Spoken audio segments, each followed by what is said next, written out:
Hey there!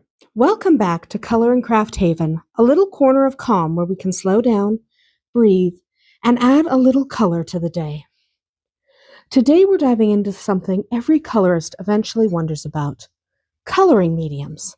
There are so many options out there: colored pencils and markers and gel pens and crayons, and so much more.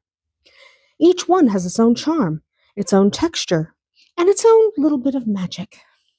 Whether you're brand new to coloring or you've already filled a shelf with sketchbooks and tins of pencils, this video is your gentle guide to understanding what makes each medium special and which one might fit your creative mood best. So pour a cup of something warm, settle in, and let's explore the colorful world of creative tools together. Now, there's something timeless about colored pencils. They're the quiet storytellers of the coloring world. Soft, patient, and endlessly buildable. You can go light and delicate for soft transitions or layering, and blend for deep, velvety shading. Pencils give you control. You can slow down, focus on the details, and almost hear the soft scratch of pigment meeting paper. They're also incredibly forgiving. Make a mistake? Well, just layer over it or use a colorless blender to smooth things out a little bit. For mindfulness coloring, pencils are unbeatable. The repetitive motion, the gentle resistance against the page, it's grounding in the best way. If you're curious where to start, brands like Prismacolor or Faber-Castell are some of my favorites. They offer beautifully blendable options, while budget sets like Crayola can still produce stunning results. I'm right now using up some budget pencil crayons myself, just to get rid of them, but my favorite is Prismacolor. Now, if colored pencils are the poets, markers are the extroverts. They burst with color and demand attention. They're vibrant, smooth, and ready to fill a space in seconds. Markers are perfect when you're craving immediacy. There's no waiting for layers or sharpening tips. The ink flows freely, and every stroke feels deliberate. Alcohol markers, like Copic, are known for their seamless blending. Just be sure to use thicker paper or cardstock to prevent the inevitable bleed-through. Water-based markers are great for coloring books or mixed media art, offering control without the fumes. The key with markers is patience and light layers. Blend while the ink is still wet, and remember, sometimes letting colors touch just enough creates the most beautiful gradient. Markers can feel more energetic than meditative, but if you enjoy watching bold hues bloom across the page, they're incredibly satisfying. Now, gel pens might be small, but they bring sparkle, texture, and joy. They glide across the page with satisfying ease, leaving behind rich pigment or glitter or metallic shimmer depending on your choice of gel pen. They're ideal for adding highlights and accents or details that bring your artwork to life. Imagine finishing a flower petal with a touch of gold, or tracing stars in a midnight sky with silver ink. Because they require slower strokes to keep the gel ink smooth, these pens naturally encourage mindfulness. You have to take your time. Just be careful with smudging. Let each section dry before layering.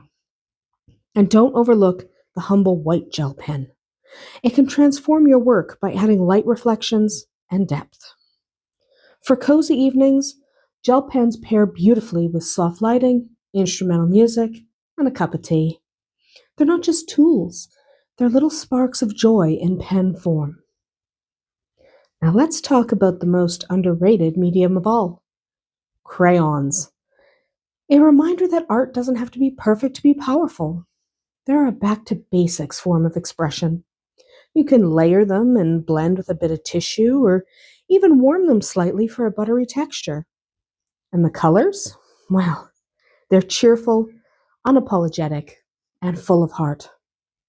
Coloring with crayons can feel like revisiting your inner child, that part of you that created for the sheer joy of it, without worrying about techniques or outcomes. In a cozy creative practice, crayons are a gentle reset button. They remind you that art is supposed to feel good. So, how do you choose between them? It often comes down to your mood. If you're looking for calm focus and precision, reach for the colored pencils. If you crave instant color and smooth coverage, that's a job for markers. If you want to slow down and savor every line, gel pens are your best friend. And if you're reconnecting with joy or nostalgia, never underestimate the humble crayon. You might even find that your favorite changes with the day. Art is about connection with yourself, with your emotions, and with the moment you're in. Try keeping a small basket with a few of each medium nearby. That way, whenever you sit down to color, you can listen to what your creativity is craving. Of course, you don't have to choose just one. Some of the most beautiful results come from mixing mediums. Start with markers for a bold base layer, then add colored pencil shading for depth. Finish with gel pen accents for sparkler texture. Mixed media coloring adds dimension and visual richness. It's like layering emotions onto your art. Just remember, always test combinations on scrap paper first and apply wetter mediums before drier ones just to protect your tools. Experimentation is part of the fun, and the more you play, the more you'll discover your own signature style. And it's okay if that style changes. At its heart, coloring isn't just about the finished page, it's about presence. Each stroke of color is a reminder that you're here, now, doing something gentle and beautiful for yourself. There's no competition, no rush, no need to do it right. Whether you're blending professional pencils or doodling with a 5-cent crayon, you're still engaging in the act of creation. And that's powerful.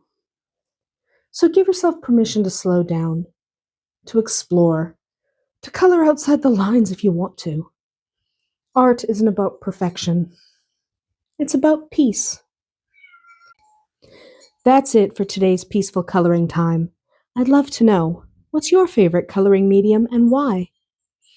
Let me know in the comments below. Take care, stay creative, and I'll see you in the next one.